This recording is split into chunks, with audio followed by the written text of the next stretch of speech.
ನಮಸ್ತೆ ವೀಕ್ಷಕರೇ, Shri vlogs YouTube ಚಾನಲ್ಗೆ ಸ್ವಾಗತ. ಇವತ್ತು ನಾವು ಕೀನ್ವಾ ಅಥವಾ ಸಿರಿಧಾನ್ಯದ ಖಾರ ಪೊಂಗಲನ್ನು ಯಾವ ರೀತಿ ಮಾಡೋದು ನೋಡೋಣ. ಮೊದಲನೇದಾಗಿ ನಾವು ಇಲ್ಲಿ ಬಳಸ್ತಾ ಇರೋವಂಥ ಅಕ್ಕಿ ಬಂದು ಸಾಮೆ. ಈ ಅಕ್ಕಿ ಶುಗರ್ ಪೇಷಂಟ್ಗೆ ತುಂಬಾ ಒಳ್ಳೆಯದು, ವೆಯ್ಟ್ ಲಾಸ್ ಮಾಡ್ತಿರೋರಿಗೆ ತುಂಬಾ ಒಳ್ಳೆಯದಿರುತ್ತೆ. So please try this recipe you are trying to lose your weight. Breakfast recipe, ಡಿನ್ನರ್ಗೂ ತಿನ್ಬೋದು, ಮಧ್ಯಾಹ್ನ ಲಂಚ್ಗೂ ತಿನ್ಬೋದು. 2 ಕಪ್ ಅಕ್ಕಿನ ಒಂದು 3-4 ಸರಿ ತೊಳೆದಿಟ್ಕೊಂಡಿದ್ದೀನಿ. ಅದಕ್ಕೆ 1:3 ಅಂದರೆ 1 ಕಪ್ ಅಕ್ಕಿ ಬಳಸಿದರೆ ನಾನಿಲ್ಲಿ 3ರಷ್ಟು ನೀರನ್ನು ಹಾಕ್ಕೊಳ್ತಾ ಇದ್ದೀನಿ. ಹಾಕಿ ಬೇಯೋದಕ್ಕೆ ಪಾತ್ರೆ ಯೂಸ್ ಮಾಡ್ಕೊತೀನಿ. ನೀವು ಬೇಕಿದ್ದರೆ ಕುಕ್ಕರನ್ನು ಸಹ ಬಳಸ್ಬೋದು. 3 ವಿಜಿಲ್ ಹೊರಿಸಿದ್ರೆ ಸಾಕು. ಈಗ ನೀರನ್ನು ಹಾಕಿದ್ದೀನಿ. ಇದಕ್ಕೆ ನಾನು ಸ್ವಲ್ಪ ಅರಶಿನ ಪುಡಿ, 1/4 ಟೀ ಸ್ಪೂನ್ ಅಷ್ಟೇನಿಲ್ಲ, ಸ್ವಲ್ಪ ಅರಶಿನ ಪುಡಿಯನ್ನು ಬಳಸಿದರೆ ಸಾಕು. ನಂತರದಲ್ಲಿ ಇದಕ್ಕೆ ರುಚಿಗೆ ತಕ್ಕಷ್ಟು ಉಪ್ಪನ್ನು ಹಾಕ್ಕೊಳ್ತಾ ಇದ್ದೀನಿ. 1 ಟೀ ಸ್ಪೂನ್ ಉಪ್ಪನ್ನು ನಾನಿಲ್ಲಿ ಬಳಸ್ತಾ ಇರೋದು. ಮತ್ತು ಮಿಕ್ಸ್ ಮಾಡಿ ಇದನ್ನು ಬೇಯೋದಕ್ಕೆ ಬಿಡಿ. ನೋಡಿ, ಇದು ಕುದಿತಾ ಇದೆ ಚೆನ್ನಾಗಿ. ನಂತರದಲ್ಲಿ ನಾನಿಲ್ಲಿ 1 ಟೀ ಸ್ಪೂನಷ್ಟು ತುಪ್ಪವನ್ನು ಬಳಸ್ತಾ ಇದ್ದೀನಿ. ನೀವು ಬೇಕಿದ್ರೆ ಬೆಣ್ಣೆಯನ್ನು ಕೂಡ ಬಳಸ್ಬೋದು, ಟೇಸ್ಟ್ ಚೆನ್ನಾಗಿರುತ್ತೆ ಅಂಥೇಳಿ. ಇಲ್ಲಿ ನಾನು 2 ಕಪ್ ಅಕ್ಕಿನ ಏನು ತೊಗೊಂಡಿದ್ದೀನಿ ಅಷ್ಟೇ ಕಪ್ಪು ಹೆಸರುಬೇಳೆಯನ್ನು ಹಾಕ್ತಾಯಿದ್ದೀನಿ. ಅಂದರೆ 2 ಕಪ್ ಅಕ್ಕಿಗೆ 2 ಕಪ್ ಅಷ್ಟು ಹೆಸರುಬೇಳೆಯನ್ನು ಹಾಕಿ ಚೆನ್ನಾಗಿ ಫ್ರೈ ಮಾಡ್ಕೋತಾ ಇದ್ದೀನಿ. ಈ ಹೆಸರುಬೇಳೆ ಏನಿದೆ ಸ್ವಲ್ಪ ಬಣ್ಣ ಬದಲಾಗುತ್ತೆ, ಅಲ್ಲಿವರೆಗೂ ನಾವು ಈ ಹೆಸರುಬೇಳೆಯನ್ನು ಹುರ್ಕೋಬೇಕು. ಚೆನ್ನಾಗಿ ಹುರಿದು ಅರೋಮಾ ಬರುತ್ತೆ, ಅಲ್ಲಿವರೆಗೂ ಈ ಹೆಸರುಬೇಳೆಯನ್ನು ಹುರ್ಕೊಂಡ್ರೆ ಈ ಖಾರ ಪೊಂಗಲ್ನ ಟೇಸ್ಟ್ ಏನಿದೆ ತುಂಬಾ ಟೇಸ್ಟಿಯಾಗಿ ಬರುತ್ತೆ, ಚೆನ್ನಾಗಿರುತ್ತೆ. ನೀವು ಒಂದ್ಸರಿ ಟ್ರೈ ಮಾಡಿ.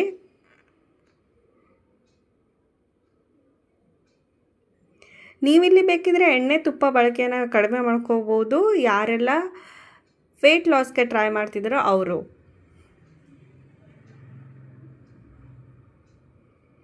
ನೆಕ್ಸ್ಟ್, ಈಗೇನು ಬೇಯೋದಕ್ಕೆ ಈಗ ಆಲ್ರೆಡಿ ಅಕ್ಕಿಯನ್ನು ಇಟ್ಟಿರ್ತೀವಿ, ಅದಕ್ಕೆ ಈ ಹುರಿದಿರೋ ಅಂಥ ಹೆಸರುಬೇಳೆಯನ್ನು ಹಾಕ್ತಾ ಇದ್ದೀನಿ. ಹಾಕಿ ಚೆನ್ನಾಗಿ ಮತ್ತೆ ಒಂದು ಮಿಕ್ಸ್ ಕೊಡಿ, ಬೇಯೋದಕ್ಕೆ ಬಿಡಿ. ಕುಕ್ಕರಲ್ಲಿ ಮಾಡೋದಿದ್ರೆ ಹುರಿದ್ಬಿಟ್ಟು ಒಂದೇ ಸರಿ ಅಕ್ಕಿ ಮತ್ತು ಈ ಹೆಸರುಬೇಳೆಯನ್ನು ಬೇಯೋದಕ್ಕೆ ಬಿಡ್ಬೋದು. ನಾನಿಲ್ಲಿ ಪಾತ್ರೆಯಲ್ಲಿ ಮಾಡ್ತಿರೋದ್ರಿಂದ ಈ ರೀತಿ ಮಾಡ್ತಾಯಿದ್ದೀನಿ.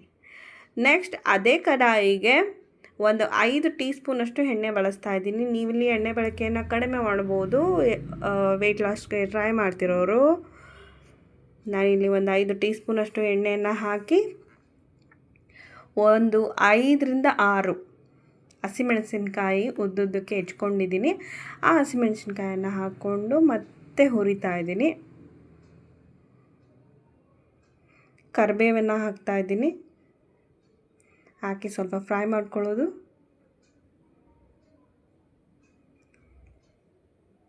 ಈ ಹಂತದಲ್ಲಿ ನಾವು ಬಳಸ್ತಾ ಇರೋದು ಇದು ಶುಂಠಿ ಮತ್ತು 1 ಟೇಬಲ್ ಸ್ಪೂನಷ್ಟು ಕಾಳುಮೆಣಸು ರುಬ್ಬಿಟ್ಕೊಂಡಿದ್ದೆ, ಅದನ್ನು ಹಾಕಿ ಮತ್ತೆ ಫ್ರೈ ಮಾಡ್ತಾ ಇದ್ದೀನಿ.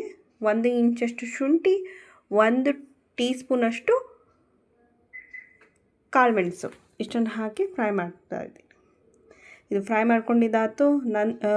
ನಂತರದಲ್ಲಿ ಆ ಹುರಿದಿಟ್ಕೊಂಡಿರೋ ಅಂಥ ಮಸಾಲ ಏನಿದೆ, ಅದಿಷ್ಟನ್ನು ಮತ್ತೆ ರೈಸ್ಗೆ ಹಾಕಿ ಮಿಕ್ಸ್ ಮಾಡ್ತಾಯಿದ್ದೀನಿ. ಈ ಹಂತದಲ್ಲಿ ಒಂದು 5 ನಿಮಿಷಗಳ ಕಾಲ ಅದನ್ನು ಬಿಡಬೇಕು, ಯಾಕಂದರೆ ಚೆನ್ನಾಗಿ ಫ್ರೈ ಆಗಲಿ ಅಂತೇಳಿ. ನೆಕ್ಸ್ಟ್, ಅದೇ ಕಡಾಯಿಗೆ 1 ಟೀ ಸ್ಪೂನಷ್ಟು ತುಪ್ಪನ ಹಾಕ್ತಾಯಿದ್ದೀನಿ. ಹಾಕಿ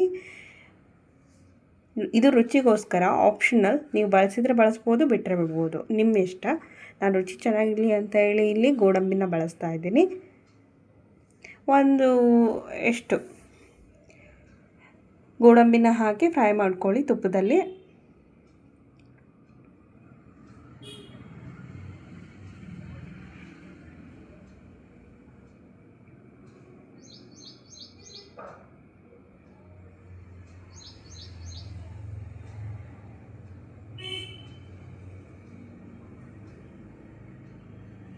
ಈಗ ಫ್ರೈ ಮಾಡ್ಕೊಂಡಿರೋಂತಹ ಗೋಡಂಬಿನ ನಮ್ಮದು ರೈಸ್ ಪಾಟ್ ಏನಿದೆ ಅದಕ್ಕೆ ಹಾಕ್ತಾಯಿದ್ದೀನಿ.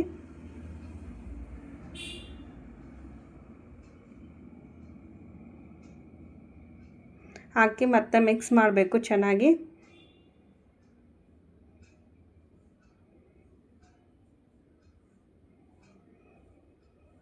ಒಂದು 5 ನಿಮಿಷಗಳ ಕಾಲ ಇದೇ ರೀತಿ ಬಿಟ್ಟರೆ ಅದು ಫ್ಲೇವರ್ಸ್ನೆಲ್ಲ ಚೆನ್ನಾಗಿ ಇಟ್ಕೊಳ್ಳುತ್ತೆ. ಈ ಹಂತದಲ್ಲಿ ನಾನು ಒಂದು ಅರ್ಧ ನಿಂಬೆಹಣ್ಣನ್ನು ಹಾಕ್ಕೊಳ್ತಾ ಇದ್ದೀನಿ, ಹುಳಿ ಟೇಸ್ಟ್ ಇರಲಿ ಅಂತ. ನಿಮಗೆ ಹುಳಿ ಟೇಸ್ಟ್ ಬೇಡ ಅನಿಸಿದರೆ ನೀವು ಹಾಗೇ ಬಿಡಬಹುದು. ಅಷ್ಟೇ, ಅಥೆಂಟಿಕ್ ಖಾರ ಪೊಂಗಲಿಗೆ ಯಾರೂ ನಿಂಬೆಹಣ್ಣನ್ನು ಹಾಕಲ್ಲ. ನಾವಿಲ್ಲಿ ರುಚಿ ಚೆನ್ನಾಗಿರಲಿ ಅನ್ನೋ ಕಾರಣಕ್ಕೆ ಅರ್ಧ ನಿಂಬೆಹಣ್ಣನ್ನು ಹಾಕಿ ಮಿಕ್ಸ್ ಮಾಡ್ತಾ ಇದ್ದೀವಿ.